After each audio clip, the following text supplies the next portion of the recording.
안녕하세요. 반갑습니다. 오늘 참 좋은 날입니다. 하나님께서 저와 여러분의 가정에 준비하신 하나님의 은혜와 평강이 넘쳐나기를 예수님의 이름으로 축원합니다. 열왕기하 12장 9절로 21절까지 낭송합니다. 제사장 여호야다가 한 궤를 가져다가 그것의 뚜껑에 구멍을 뚫어 여호와의 전문어귀 오른쪽 곧 제단 옆에 두매 여호와의 성전에 가져오는 모든 은을 다 문을 지키는 제사장들이 그 궤에 넣었더라. 이에 그 궤 가운데 은이 많은 것을 보면 왕의 서기와 대제사장이 올라와서 여호와의 성전에 있는 대로 그 은을 계산하여 봉하고 그 달아본 은을 일하는 자 곧 여호와의 성전을 맡은 자의 손에 넘기면 그들은 또 여호와의 성전을 수리하는 목수와 건축하는 자들에게 주고 또 미장이와 석수에게 주고 또 여호와의 성전 파손한 데를 수리할 제목과 다듬은 돌을 사게 하며 그 성전을 수리할 모든 물건을 위하여 쓰게 하였으되 여호와의 성전에 드린 그 음으로 그 성전에 은대접이나 풀집기나 주발이나 나팔이나 아무 금그릇이나 은그릇도 만들지 아니하고 그 은을 일하는 자에게 주어 그것으로 여호와의 성전을 수리하게 하였으며 또 그 은을 받아 일꾼에게 주는 사람과 회개하지 아니하였으니 이는 그들이 성실히 일을 하였습니다. 속건제의 은과 속죄제의 은은 여호와의 성전에 드리지 아니하고 제사장에게 돌렸더라. 그때 아람 왕 하사엘이 올라와서 가드를 쳐서 점령하고 예루살렘을 향하여 올라오고자 하므로 유다의 왕 요아스가 그의 조상들 유다 왕 여호사밧과 여호람과 아하스야가 구별하던 모든 성물과 자기가 구별하던 성물과 여호와의 성전 곳간과 왕궁에 있는 금을 다 가져다가 아람 왕 하사엘에게 보냈더니 하사엘이 예루살렘에서 떠나갔더라. 요아스의 남은 사적과 그가 행한 모든 일은 유다 왕 역대하칠에게 기록되지 아니하였느냐.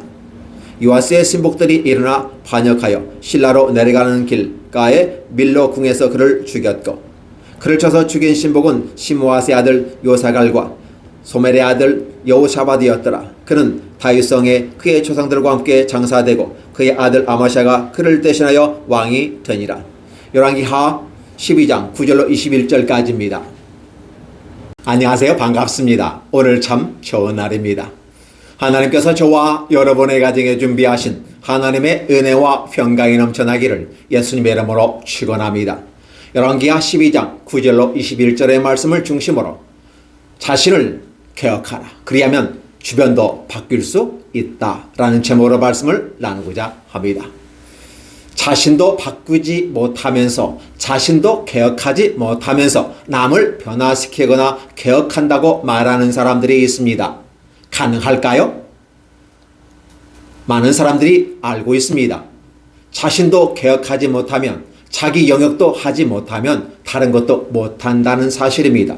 왜냐하면 자신을 개혁하는 것보다 다른 사람을 개혁하는 것이 더 어렵기 때문입니다. 달리 말하면 나는 내 영역 안에서 얼마든지 개혁하고 바꾸고 변화시켜 나아갈 수 있지만 다른 사람은 마음을 먹지 아니하고 내 생각에 동의해 주지 않는다면 개혁할 수 없습니다. 바꿀 수 없기 때문입니다.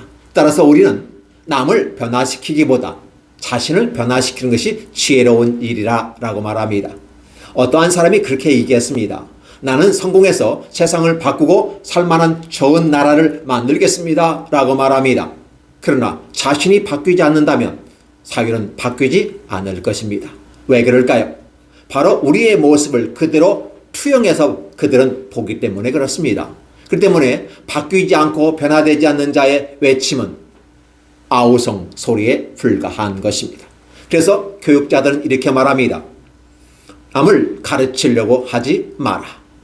내가 가르친 대로 먼저 행하면 가르침을 받는 사람은 너의 한 행동을 따라 변화될 것이다 라고 말입니다. 따라서 오늘 저와 여러분들은 하나님의 사람들입니다. 하나님의 말씀을 따라 구원받은 은혜를 입은 사람들입니다.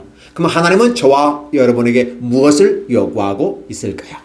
하나님은 오늘 언약을 따라서 정직히 행하라 라고 말합니다. 두 번째, 신실하게 하라 라고 말합니다. 세 번째, 여호와 하나님을 절대적으로 의존하고 나가라 라고 말합니다. 그러면 이러한 부분들은 대개 어떠한 것입니까? 마치 형이 상학적인 것처럼 저 먼 하나님의 나라에서만 있을 법한 얘기를 우리에게 주문하는 것 같아서 우리는 이루어낼 수 없다고 말하는 사람도 있습니다. 그러나 하나님은 오늘 저와 여러분에게 정직히 행하는 그 모습 속에서 저는 그 눈에 꿀이 떨어지게 하는 자라는 제목으로 말씀을 드린 바가 있습니다. 오늘은 신실하게 행하라 라는 부분 속에서 생각해 본다면 어떨까요? 신실이라는 단어는 영어로 faithful이라는 말을 쓰게 됩니다. 그러니까 믿음이 있으면서 그 믿음을 따라 행할 때 신실하다라고 말합니다.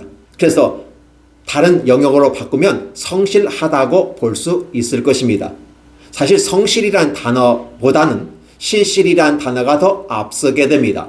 그러나 신실한 사람을 우리가 이 땅에서 표현할 때 신실하다는 말보다 성실하다는 모습이 더 실천적인 면에서는 가깝게 느껴집니다.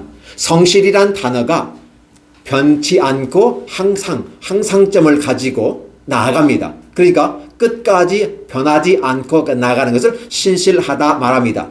처음과 나중이다라는 말을 쓰게 되었을 때 우리는 그 말을 빗대어서 설명하면 하나님은 알파와 오메가다. 처음과 나중이다. 즉 처음과 끝은 같다라는 것입니다.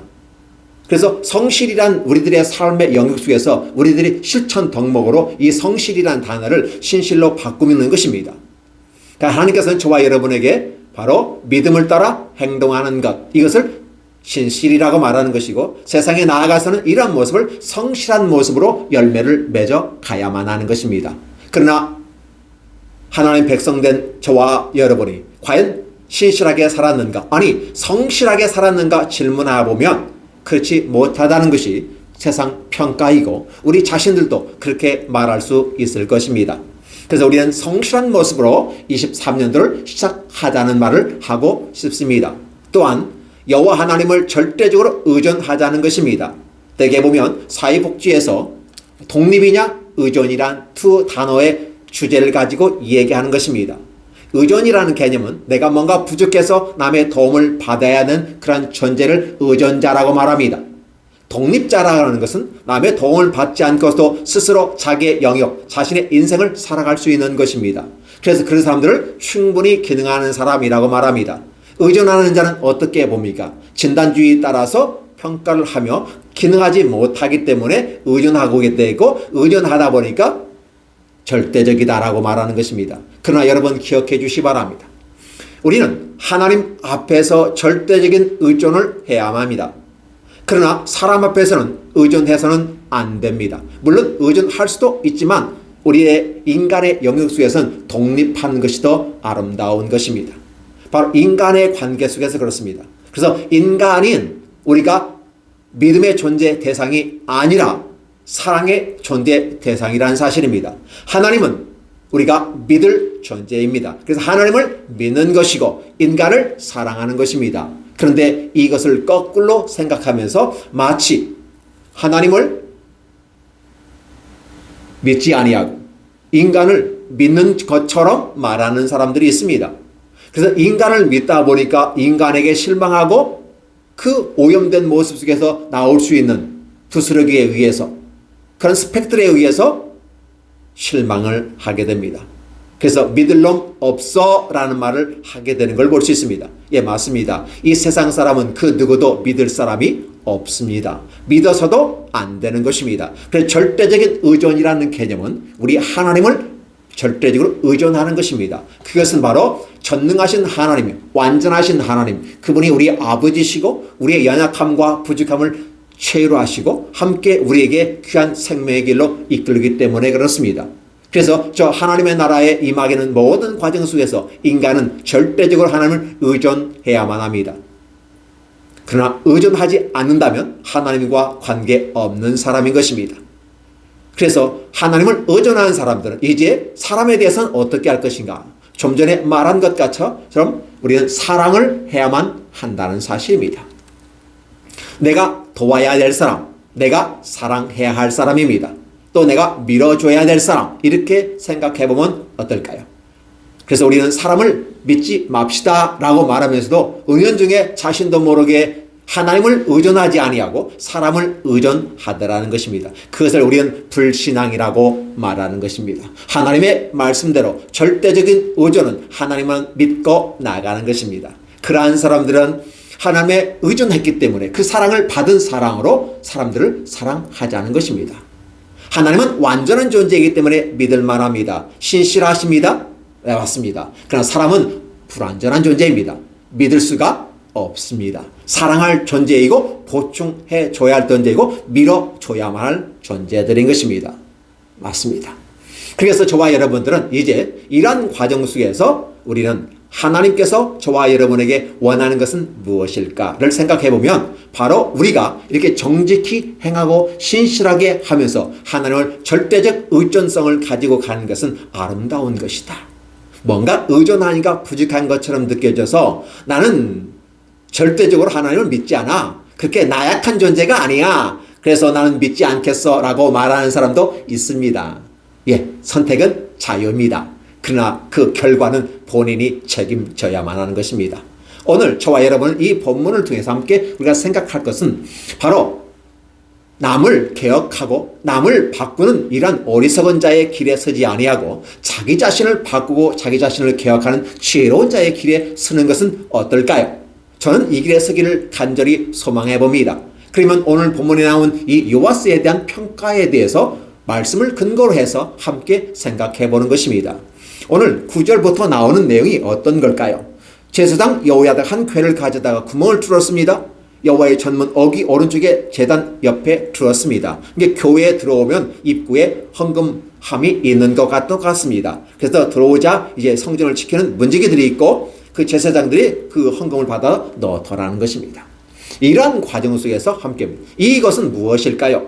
1차 종교개혁, 즉 요아스가 왕이 되고 그동안 여호와의 전을 무시되어졌고 여호와의 전이 회파되어졌는 이 상황 속에서 여호야다가 요아스를 왕위를 세우고 성전을 위한 수리비로서 성전세를 만들었습니다.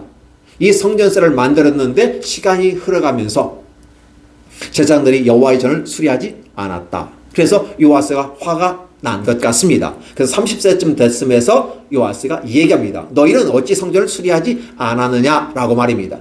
그래서 제2차 성전 개혁, 성전세 개혁에 대해서 오늘 이 얘기하는 것입니다. 두 번째 성전 개혁의 내용은 어떨까요? 그래서 이미 제사장들은 무엇과 깊은 관련이 있다고 했습니까? 제사와 관련이 있고 백성을 가르치는 교육적인 은사가 있기 때문에 그 은사를 따라 감당하라는 것입니다. 그러면 소프트웨어를 감당하고 하드웨어는 누가 감당한다? 그 건축에 관련된 전문가들, 그리고 그걸 맡아서 행정적 업무를 수행할 수 있는 자를 선택하고 그 사람들이 각자 재능을 맡겨진 석수와 목수들과 기타 다양한 재료들을 구입해서 성전을 수리하는 것이 합리적이라는 생각을 하게 됨으로써 성전세 개혁을 이루어지는 것입니다. 요즘 말로 하면 어떻게 할까요? 그 외에 들어오는 헌금에 대해서 개혁이 필요하다는 것입니다.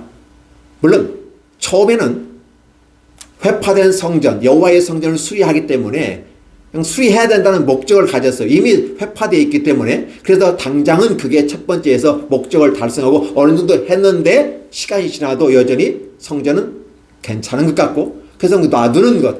그러나 제사장들이 성전 건축에 대해서 잘 모르기 때문에 제대로 하지 못했던 것 같습니다. 그리고 아울러서 제사장들에게 삶에서요, 삶의 영역의 경제적인 문제가 해결되지 않는 상황 속에서 그들은 여호와의 전을 수리하지 않는 것으로 보여집니다. 그래서 30세쯤 된 요아스가 여호와의 성전세를 통해서 성전을 더 쇄신하고 성전을 더 보강하고 그래서 아름다운 모습을 만들려고 하는 것이었습니다. 자, 그 궤 가운데 은이 많은 걸 보면 왕의 서기와 대제사장이 올라와서 성전에 있는 대로 은을 계산하여 봉하고 이렇게 되죠. 그러니까 그 총 액수를 다 따져보는 겁니다. 행정적인 의미에서 계산을 정확히 합니다. 예산에 그러면 그 예산에 대한 결산을 하기 위해서 체크하는 현대와 똑같습니다. 그 달아본 은을 일하는 자, 곧 여호와의 성전을 맡은 자에게 줍니다. 그리고 그 넘기면 또 여호와의 성전을 수리한 목수와 건축하는 자에게 주었다라고 말하면서 합리적인 행정을 통해서 예산 관리가 이루어지고 있더라는 것입니다. 그래서 여호와의 성전이 아름답게 했다. 자, 그런데 여호와의 성전 파송할 때 수리할 때 제목과 다듬은 돌을 사게 하고 성전을 수리한 모든 물건을 쓰게 하였다라고 표현하면서 성공적인 성전세 개혁이 필요해지는 것입니다. 그럼 요즘에도 교회가 많은 자원이 입금됩니다. 헌금으로. 그럼 과연 그 헌금을 어떻게 사용하느냐에 따라서 달라지게 되는데 교회가 갑자기 부자가 된 것 같습니다. 물론 전부는 아닙니다. 일부 한 10% 정도 내에서 굉장히 큰 부를 축적한 거고 있습니다. 그러나 거의 80%의 수준 되는 대다수의 교회들은 재정에 허덕이게 되는 것입니다. 그러다 보니까 뭐가 문제가 됩니까?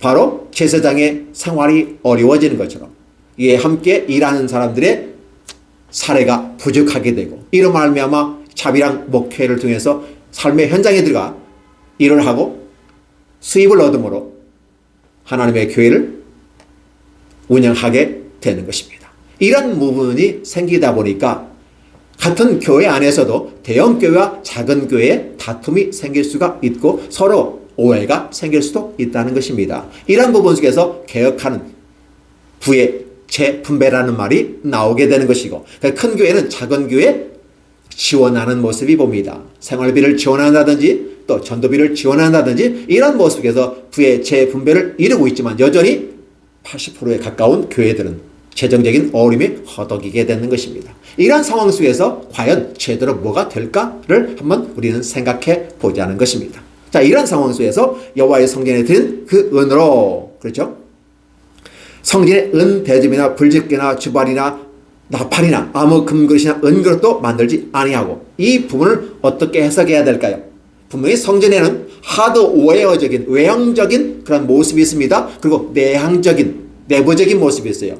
제사와 관련된 필요용품들이 있습니다. 그러면 이런 것들은 손대지 말라는 것입니다. 외향적인 부분에만 필요한 것에 은을 사용하되 안에 있는 것을 사용하지 말라는 것입니다. 다른 예산으로 충분히 가능하기 때문에 그렇습니다. 그러면 나머지는 어떻게 해야 될까요? 그 나머지 부분은 은을 받아 일꾼들에게 주어 사람들과 회개하지 아니했는데 그 부분에서 은을 일하는 자에게 주어 그것으로 여호와의 성전을 수리하게 하였습니다. 그리고 속건제와 속죄제의 은은 여호와의 성전에 드리지 아니하고 제사장에 돌렸다. 이 표현을 쓰게 되는 것이죠. 제사장이 성전을 유지하고 종교적 행위를 통해서 하나님께 제사하고 백성을 위해 기도하고 또 백성을 교육하는 이 일에 전무할 수 있도록 바로 제사장에게 경제적인 부분이 필요하더라는 것입니다. 그리함으로 이러한 것들을 감당하기 위해서 여기에 속건제 은과 속죄제 은은 여호와의 성전에 드리지 아니하였다라 별도로 구별해서 바로 제사장의 생활에 필요한 금액을 드리는 것입니다. 이러한 부분을 통해서 제사장들은 보다 더 성실하게 자신의 고유한 업무, 제사와 기도와 또 교육에 전념할 수 있기 때문에 그렇습니다. 이렇게 바로 제사장들이 반듯하게 서게 되었을 때 예배가 바로 서게 되고 제사가 온전해지는 것이며 기도가 더 간절해서 더 하나님께 올라가지 않을까요? 이런 부분들은 오늘 현대를 바라보는 한국 교회에 바로 시사해 주는 부분이 크게 됩니다. 조직과 기틀을 가진 어느 정도의 규모와 성장한 교회들은 이러한 시스템이 다 갖추어졌습니다. 3분의 1 정도는 교육자의 보수에, 3분의 1은 교회 운영에, 3분의 1은 선교에, 대개 이렇게 아웃라인을 가지고 교회를 재정적으로 운영해 나가는 것입니다. 어느 하나도 치우치지 않게 말입니다. 그렇게 함으로써 교회가 기본적인 교회 운영을 위한 필요한 경비가 있고 또 외부적인 활동을 하기 위한 선교배로서의 활동 영역이 있습니다. 그리고 그것을 유지하고 함께 관리하는 바로 종교인들에게, 요즘 목사와 전도사들에게 필요한 생활비를 주게 되는 것입니다. 그렇게 함으로써 교회가 건강하고 아름다움을 유지할 수 있었다는 사실입니다. 이렇게 됐을 때에 비로소 그 제사장들이 자신의 업무에 충실했다. 그리고 뿐만 아니라 외향적인 그런 성전 수리하는 그 일꾼들에게 맡겨진 그 부분에서 어떻게 예산과 결산을 점검하는가 보시기 바랍니다. 그 은을 받아 일꾼들에게 주는 사람들과 회개하지 아니하였으니 이는 그들이 성실히 일을 하였습니다라는 표현을 쓰게 됩니다. 하나님 앞에서의 일을 하는 것입니다. 제사장은 자신의 영역 속에서 제사와 기도와 교육과 전반적인 부분 속에서 함께 자신의 영역을 충분히 감당하게 됩니다. 왜? 재정적인 부분의 삶의 영역이 문제가 해결되니까. 그렇게 되고, 그러면 제사장들은 사실 성전 나무를 깎고 돌을 깎고 이런 일에 재능이 없어요. 그 재능의 은사를 따라 그들에게 나누어졌는데 그들이 성실하게 했다는 것입니다. 이런 장면을 생각해 보면 떠오르는 한 인물이 있습니다. 그건 누구일까요? 바로 저와 여러분이 잘 알고 있는 인물입니다. 요셉이라는 인물입니다. 요셉은 형들의 미움과 형들의 시기 속에서 노예로 팔렸습니다. 그래서 보디발 집에 갔고 보디발 집에서부터 그는 성실하게 일을 했습니다. 얼마만큼 성실하게 했는지는 모르겠는데 보니까 처음에는 좀 못 믿어왔겠죠. 근데 1년, 2년을 지켜보니까 요셉이 정확한 계산을 하고 정확하게 집주인에게 손해가 끼치지 않게 했다는 것입니다. 그러니까 보디발이 더 이상 요셉을 관할하지 않았다. 맡겨놓으면 너무나도 성실하게, 정직하게, 신실하게 하니까 칭찬하고 더 이상 돌아보지 않았다라는 표현로 마무리합니다. 이러한 모습은 요셉이 나중에 왕궁의 감옥에 가고 왕궁의 감옥의 전옥수의 하나의 관리자로서 청지로서 일을 할 때도 마찬가지다는 것입니다. 이런 과정을 통해서 맡겨두면 감사하지 않아도 조사하지 않아도 신고 고발하지 않아도 민원 넣지 않아도 성실하게 하는 그 모습이 보였기 때문에 더 아름다웠다라는 표현을 쓰게 되는 것이죠. 이러한 부분들이 바로 저와 여러분들의 삶에서 필요하지 않을까요? 우리는 성실이라는 단어, 믿음 있는 삶은 어떤 삶일까? 성실하게 살아가는데 바로 그 부분입니다.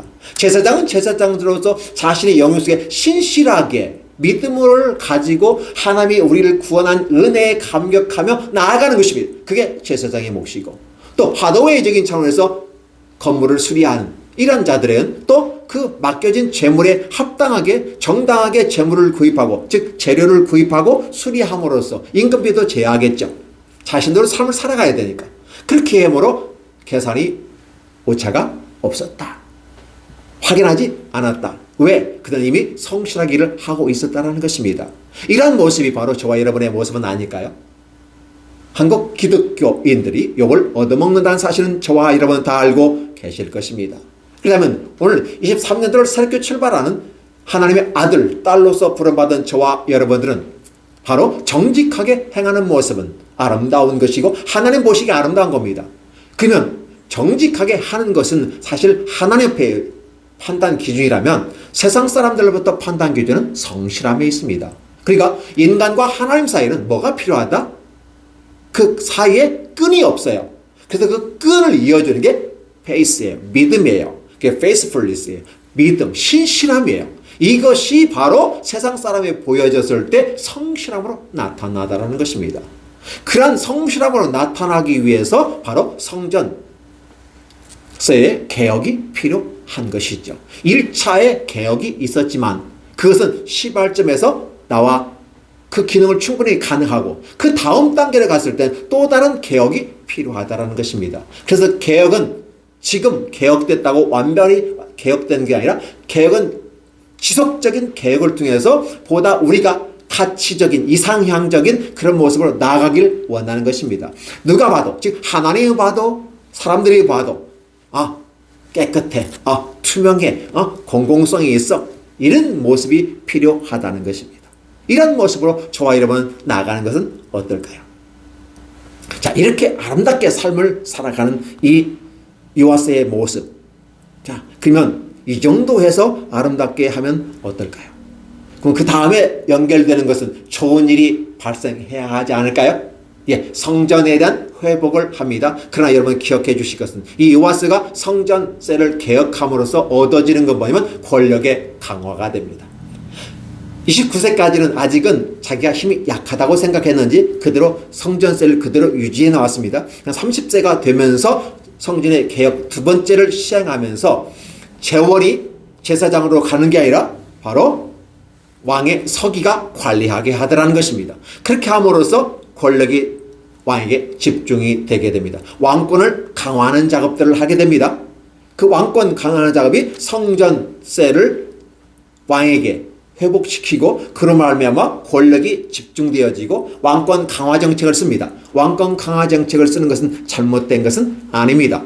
왜? 이제 30세가 됐고 왕으로서 그 기틀을 다져나가는 건 아름다움일 것입니다. 그러나 왕권을 강화하기 위한 현재의 조건이 무엇이었을까요? 하나님의 말씀에 정직하게 행하는 대로 했어야만 했는데 여호야다가 그만 나이가 많아져서 하나님이 불러주시니까 하나님께로 돌아갑니다. 이제는 요아스만 남았습니다. 요아스가 어떻게 했을까요? 앞에서 표현했습니다. 여호야다가 죽고 없으니까 그가 여호와를 떠나서 바알과 아세라를 섬겼다라는 것입니다. 분명히 성전, 여호와의 성전세를 뭔가 이렇게 개혁하는 것 같은데 실상은 왕권을 강화를 하고 왕권 강화를 위해서 이제 여호와의 종교에만 치우치지 아니고 다른 타 종교도 함께 섭렵하면서 전체를 아우르는 왕으로 왕권을 강화 정책을 쓰게 되더라는 것입니다. 그런데 그에 대해서 하나님은 불쾌하게 생각했다라고 표현합니다. 자, 그러면 하나님의 불쾌감이 요아스에게 어떻게 나타났을까요? 하나님은 그냥 내버려 둘까요? 악인을 내버려 둘까요? 그래서 때로는 악인이 잘되고 악인이 성공하고 악인이 번창하는 걸 보면서 우리는 분노에 차서 하나님이 살아계시면 어떻게 저러한 사람들을 살려둡니까? 분을 가지고 접근하기도 합니다. 어떻을까요? 예수 믿고 바르게 살아보려고 노력하는 사람들이 때로 많은 시험에 걸리기도 합니다. 보시기 바랍니다. 과연 하나님은 어떻게 생각하는지, 기대가 넘치는 이 요아스에게 하나님 어떤 표현을 쓰게 되는지. 요아스가 하나님의 마음에 원치 아니하는 길을 걸어가게 되니까 그때 아람왕 하사엘이 올라왔습니다. 가드를 쳐서 점령합니다.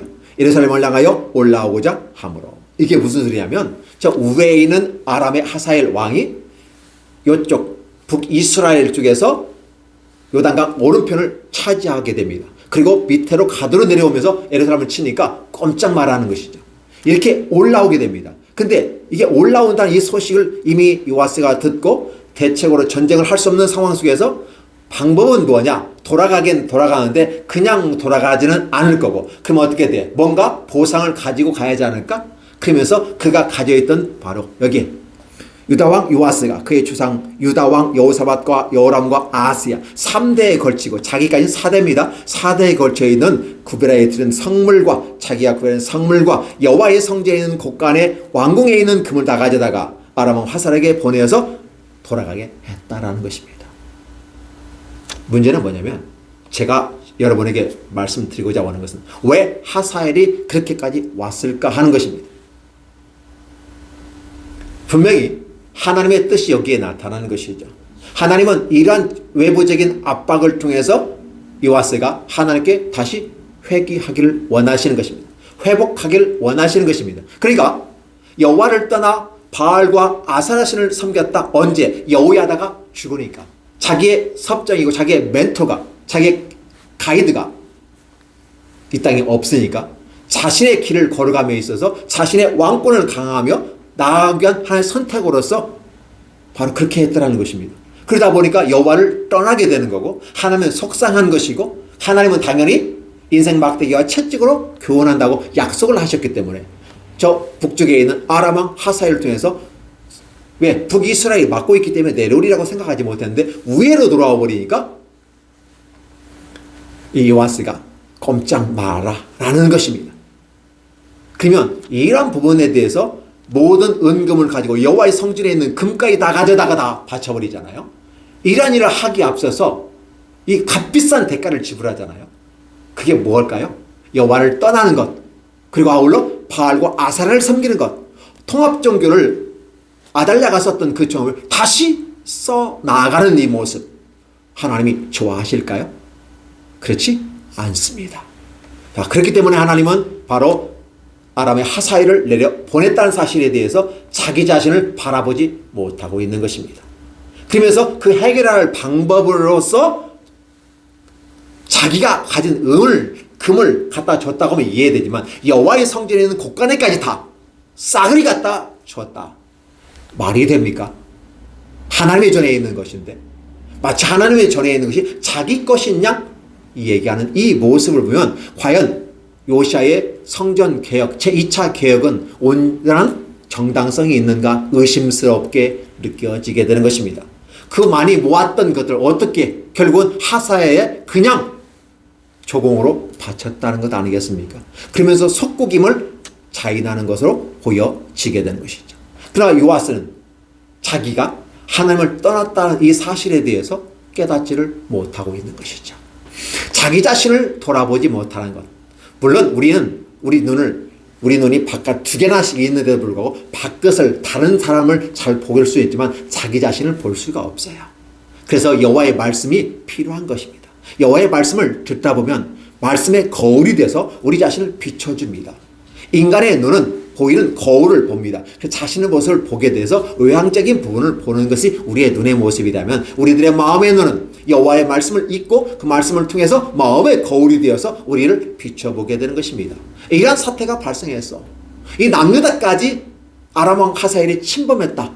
이를 통해서 요시아는 무엇을 바라봐야 될까요? 자기 자신을 바라봐야 되고 자기 자신을 개혁해야만 했던 것입니다.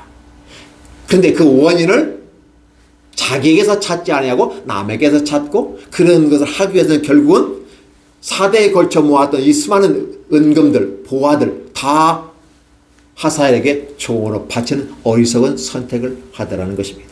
만약에 요아스가 여호야다 살아있는 것 같이 똑같이 행하였더라면 첫 번째 전쟁이 없었을 것입니다. 그리고 아람 왕 하사엘이 내려오지도 않았을 것입니다.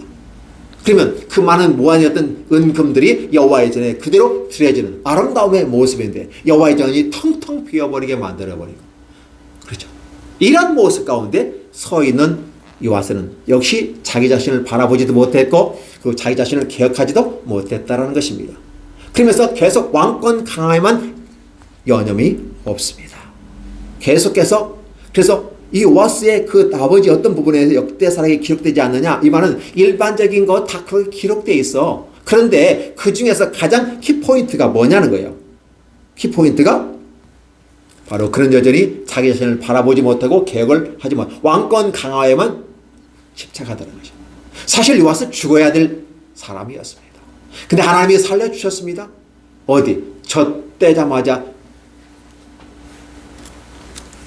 숨겨져서 고모에 의해서 보호받고 고모부에서 성장했고 그래서 왕위까지 이어졌다면 이것은 자신의 어떤 노력과 수고가 아니라 전적인 하나님의 은혜라는 사실을 깨달으면 어떨까요?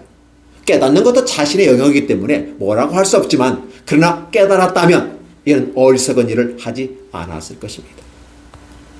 자, 그러니까 그러한 모습을 봅니다. 더욱이 이 요아스는 요아스가 그렇게 하는 그 모습을 보면서 이미 여호야다가 죽고 그의 아들 제사장이 이제 그 모습을 그대로 얘기합니다. 그래서 때로는 다른 그 역대기에 보시면 여호야다 아들이 요아스를 좀 책망합니다. 그렇게 하면 안 된다고. 여호야다 때는 고모부이고 왕권을 내게 유지하게 하고 자리 앉게 한 분이기 때문에 그대로 마지못해서라도 따랐습니다. 근데 그 아들이 얘기할 때는 안 듣더라는 것이에요. 진리를 가지고 얘기해도 안 듣더라는 것입니다. 왕권 강화에만 그래서 왕권에 도전하는 것으로서 그의 아들도 죽입니다. 이게 문제가 됩니다. 자기가 어떻게 왕위에 올랐고 그걸 함께 유지하고 현 그 권력이 왕권이 바로 여호야다에 의했는데 그 여호야다의 아들을 죽여버리는 이 모습을 보면서 왕권 유지하기 위해서 모든 것 다 바치면서 조공을 바치면서 굴욕적인 외교를 펴가는 그 굴욕적인 외교의 근본이 여호와를 떠나고 바알과 아사를 섬기는 것이었는데 그게 돌이키지 못하고 자기 자신을 보지 못하니까 자기 자신을 개혁할 수도 없고 문제를 풀어간다고 말하지만 더 꼬이고 꼬이는 인생이 되게 되는 것입니다. 그러다 보니까 어떻게 됩니까?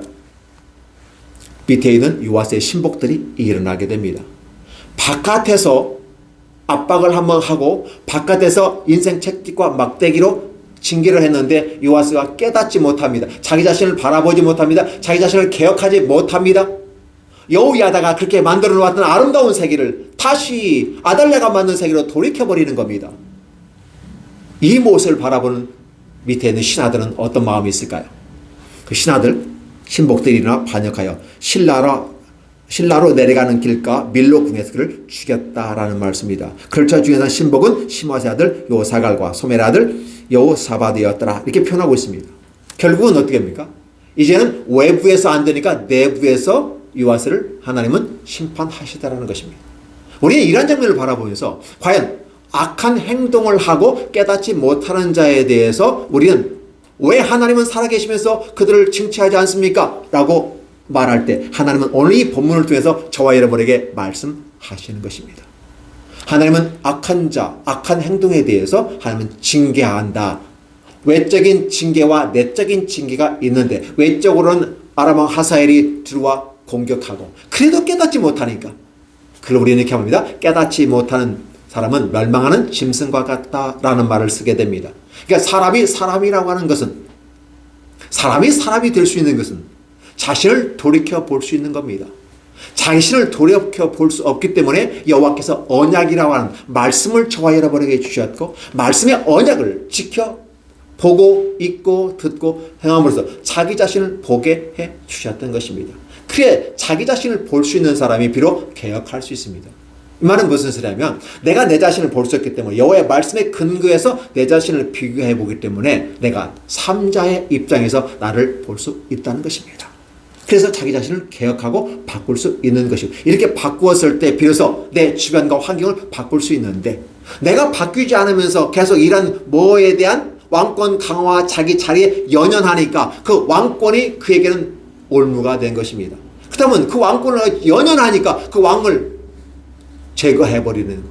즉 왕권에서 쫓겨나기 아니 아예 죽이는 이 사건을 통해서 그 네가 목숨 걸고 원하는 그 왕권이 도대체 뭐냐는 거예요. 그 왕권을 누가 주었으며 그 왕권을 유지하게 하는 힘이 어디서 나오는가를 보게 될 것입니다. 여호야다가 요아스를 왕으로 세우면서 여호와의 언약의 말씀을 복사하고 그 말씀을 따라 양심에 따라 여호와의 말씀을 따라 요즘 말로 하면 헌법에 따라 백성을 관리하고 이끌고 자기 자신도 그 규율 안에서 삶을 살아간다면 하나님은 과연 요아스의 삶과 같이 했을까? 하나님은 그렇게 하지 않았을 것입니다. 자, 저와 여러분의 삶 속에서 아름다운 모습은 과연 무엇이었을까? 결국은 그렇게 왕권을 강화하기 위해서 성전세를 개혁하는 듯한 느낌을 가지고 이렇게 아름답게 멋있게 했던 요아스가 왜 이런 비참한 모습이 뒤에 따라올까란 성경을 읽으면서 의심이 가시는 여러분, 이것은 그냥 이루어진 것이 아니라 분명한 인과 법칙에 따라서 하나님께서 인과관계 속에서 설명하고 있더라는 것입니다. 그러면 이러한 것을 샘플로 저와 여러분에게 주셨다고 하는 부분은 비록 요아스가 하나님 보시기에 젊었을 때 정직히 행하였던 이 모습에 하나님의 꿀이 떨어지는 여호와의 눈에 꿀이 떨어지게 예뻤던 요아스, 기대가 컸던 요아스, 그런데 30세 중반에 인생의 중반에 넘어가 버리면서 그가 30세의 종교 성전세를 개혁하면서 뭔가 좀 하는 것 같은데 믿음이 있는 것처럼 보이는 것 같은데 실상은 왕권 강화책으로서 그걸 하고 있다는 것입니다. 그러니까 그걸 누가 알겠어요? 성전 개혁하고 성전세를 개혁하고 보다 더 합리적인 재정 투명하게 공공성을 가지고 하는 것처럼 보이는데 그게 결국 왕권 강화가 되고 왕권 강화 그 연연하다 보면서 결국은 왕권을 잃어버리는 이 사건을 통해서 저와 여러분들이 느껴야 되고 함께 생각해야 될 것은 내가 바뀌고 근데 내가 그냥 바뀔 수 없으니까 여호와께 주신 말씀을 따라 정직히 행하고 신실하게 믿음을 따라 성실하게 사람들 앞에 보이며 그리고 절대적인 의존감을 가지고 인간을 의존하지 않고 그죠? 인간 앞에 군림하고 인간을 위해 쓰려고 하는 게 아니라 그들을 잘 사랑하고 밀어주고 이끌어가려는 그런 노력이 요아스에게 필요했더라면 아니 그렇게 필요성을 느끼는 그런 자기 구체적인 제3자 입장에서 자기를 객관화시키고 왕으로서 그 업무를 다 했더라면 얼마나 좋았을까. 이러한 것은 바로 이미 죽어버리고 이미 자리를 빼앗긴 요아스에게 해당되는 것이 아니라 오늘 이 시대에 살아가는 저와 여러분에게 하나님 말씀은 그렇게 함께 적용이 됐더라는 것입니다. 그러면 목사가 할 수 있는 것은 이까지 할 수 있는 것이고, 저와 여러분이 이 말씀을 듣고 저는 제가 전한 이 말씀을 따라 그렇게 또 행동을 하게 되고, 여러분들은 이 말씀을 따라 함께 여러분의 삶에 어떠한 것이 합리적이고 어떠한 것이 효과적인지, 그리고 충분한 결과를 맺어 하나님을 기쁘시게 하는 삶이 될 거야 되는지는 여러분이 판단하시고 결정하시는 것입니다. 우리 하나님은 강제로 하기를 원치 아니하시고 기회를 주셔야 돼 청지로서 얼마든지 주십니다. 그러나 반드시 계산하시는 분입니다. 성실하게 한다면 계산할 필요가 없겠죠. 이미 그 결과로 하나님 보시기에 그냥 아름답게 감사 패스가 됩니다. 그러나 그렇지만 않다면 감사는 반드시 오게 되는데, 단순한 감사가 아니라 바로 왕권, 자신이 그렇게 목매고 왕권 강화책을 펼지만 왕권에서 쫓겨날 뿐만 아니라 그의 죽임을 당하는 이런 어리석음.